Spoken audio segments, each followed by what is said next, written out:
Pada suatu hari ketika Yesus mengajar orang banyak di bait Allah dan memberitakan Injil, datanglah imam-imam kepala dan ahli-ahli Taurat serta tua-tua ke situ. Dan mereka berkata kepada Yesus, "Katakanlah kepada kami dengan kuasa manakah engkau melakukan hal-hal itu, dan siapa yang memberikan kuasa itu kepadamu?" Jawab Yesus kepada mereka, "Aku juga akan mengajukan suatu pertanyaan kepada kamu. Katakanlah kepadaku, baptisan Yohanes itu dari sorga atau dari manusia?"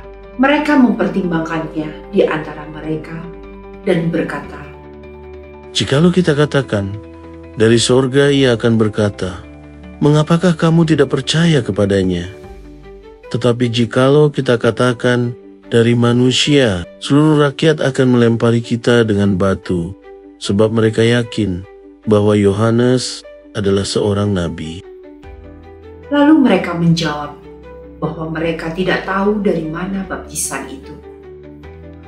Maka kata Yesus kepada mereka, "Jika demikian, aku juga tidak mengatakan kepadamu dengan kuasa manakah aku melakukan hal-hal itu."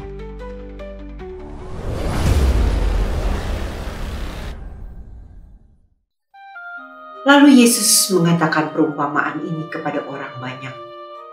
Seorang membuka kebun anggur, kemudian ia menyewakannya kepada penggarap-penggarap lalu berangkat ke negeri lain untuk waktu yang agak lama. Dan ketika sudah tiba musimnya, ia menyuruh seorang hamba kepada penggarap-penggarap itu, supaya mereka menyerahkan sebagian dari hasil kebun anggur itu kepadanya, tetapi penggarap-penggarap itu memukul hamba itu dan menyuruhnya pulang dengan tangan hampa. Sesudah itu ia menyuruh seorang hamba yang lain, tetapi hamba itu juga dipukul dan dipermalukan oleh mereka, lalu disuruh pulang dengan tangan hampa. Selanjutnya ia menyuruh hamba yang ketiga, tetapi orang itu juga dilukai oleh mereka, lalu dilemparkan keluar kebun itu. Maka kata tuan kebun anggur itu, "Apakah yang harus kuperbuat? Aku akan menyuruh anakku yang kekasih, tentu ia mereka segani." Tetapi ketika penggarap-penggarap itu melihat anaknya itu, mereka berunding. Katanya, "Ia adalah ahli waris. Mari kita bunuh dia, supaya warisan ini menjadi milik kita." Lalu mereka melemparkan dia keluar kebun anggur itu dan membunuhnya. Sekarang apa yang akan dilakukan oleh tuan kebun anggur itu dengan mereka? Ia akan datang dan membinasakan penggarap-penggarap itu dan mempercayakan kebun anggur itu kepada orang-orang lain. Mendengar itu, mereka berkata, "Sekali-kali jangan." Tetapi Yesus memandang mereka dan berkata, "Jika demikian, apakah arti nas ini? Batu yang dibuang oleh tukang-tukang bangunan telah menjadi batu penjuru.